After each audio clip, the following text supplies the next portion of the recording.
دین پر چلنا بہت آسان ہے،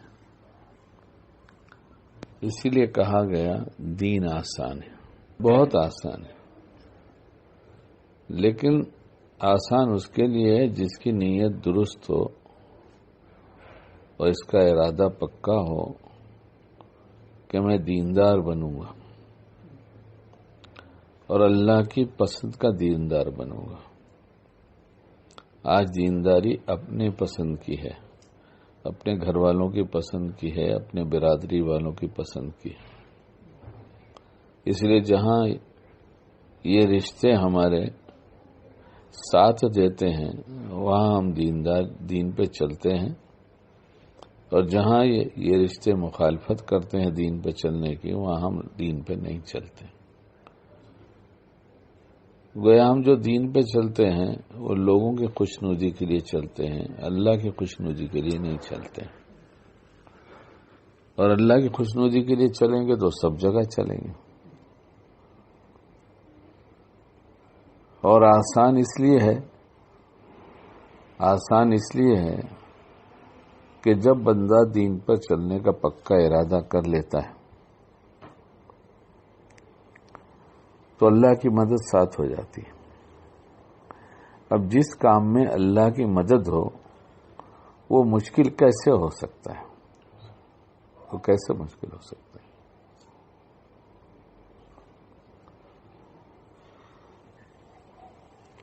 موسیٰ علیہ السلام کو جب حکم ہوا تو اس دریا سے جس سے انہیں گزرنا تھا، یہ اس حکم کی تکمیل کے لیے جو عمل تھا کہ دریا میں داخل ہو جاؤ، یہ دین تھا۔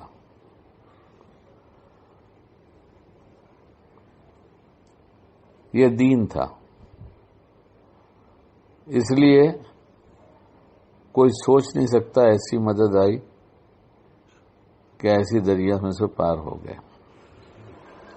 دریا وہی تھا، راستہ وہی ہے، لیکن ظلم کے لیے جب آگے بڑھا فرعون تو اس کو غرق کر دیا، ڈبا دیا۔ چلنا دونوں کا ہوا، عمل دونوں کا ایک ہی جیسا ہوا، نیت کے فرق کی وجہ سے ایک پار لگ گیا، ایک ہی نہیں پوری جماعت پار لگ گئی، اور ایک بادشاہ ڈوب گیا بادشاہت کے ساتھ۔ اس لیے ہماری نیت اگر چلنے کی ہوگی تو ہمارے ساتھ اللہ کی مدد ہوگی۔ اور اس کی دنیا کی مثال یہ سمجھ لو کہ آپ کا کوئی دوست ہے، وہ بامبے سے آپ کے پاس بنگلور آ رہا ہے،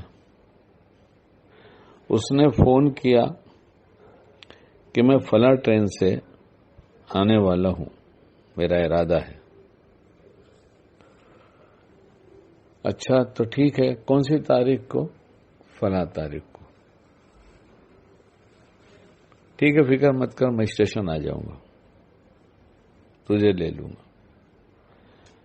اس نے کہا ابھی میرا پکا ارادہ نہیں ہے، دیکھوں گا جو ٹکٹ ملی اور جیسا ہوا پھر اس طرح سے میں آؤں گا۔ تو اب آپ اسے اسٹیشن لینے نہیں جائیں گے کیونکہ اس کی نیت پکی آنے کی اس تاریخ اس ٹرین سے نہیں ہے، تو آپ جائیں گے نہیں۔ آئے گا بھی نہیں بھی آئے گا تو نہیں جائیں گے، یقین ہوگا کہ آئیں گے تو آپ کی مدد ہوگی، آپ جائیں گے لینے کے لیے اسٹیشن۔ ایسے ہی ہم دین پہ چلیں گے یا نہیں چلیں گے، ہو سکتا ہے چلے بھی جائیں، کہاں چلے جائیں؟ ایسی رسموں والی شادیاں جہاں اللہ کے قانون کی دھجیاں اڑائی جاتی ہیں، تو چلے جائیں گے تو شیطان آ کے ہاتھ پکڑ کے کھینچ کے لے کے جائے گا، اور اگر پکا ارادہ ہے نہیں جانے کا تو رحمان ہاتھ پکڑ لے گا، جانے نہیں دے گا۔ اس لیے پہلے ہم یہ طے کر لیں کہ ہمیں کتنا دیندار بننا ہے، کہ اللہ کی باتیں سب ماننی ہیں یا اس میں سے کچھ ماننی ہے کچھ نہیں ماننی ہے. تو اگر نہیں ماننے کا کچھ بھی ارادہ ہو تو اگر آپ کا ملازم کہہ دے کہ سیٹ میں آپ کی 10% بات نہیں مانوں گا، تو پھر جو حال اس کے ساتھ آپ کا ہوگا ویسے ہی نہ ماننے سے اللہ کا حال جو ہے وہ ہمارے ساتھ ہوگا. اللہ وہی کریں گے. دین پہ چلنا ہے بہت آسان، دین مشکل چیز نہیں ہے. رسم و رواج مشکل ہے، کیونکہ رسم و رواج تو ہر جگہ کے اعتبار سے بدلتی رہتی ہے. دین نہیں بدلتا. دین تو قیامت تک کے لیے، کہیں جائیں گے وہی پورا دین ملے گا اگر چلنا چاہیں گے تو. اور رسم و رواج تو کہتے ہیں ہمارے یہاں یہ ہوتا ہے، اور کہتے ہیں ہمارے یہاں یہ ہوتا ہے.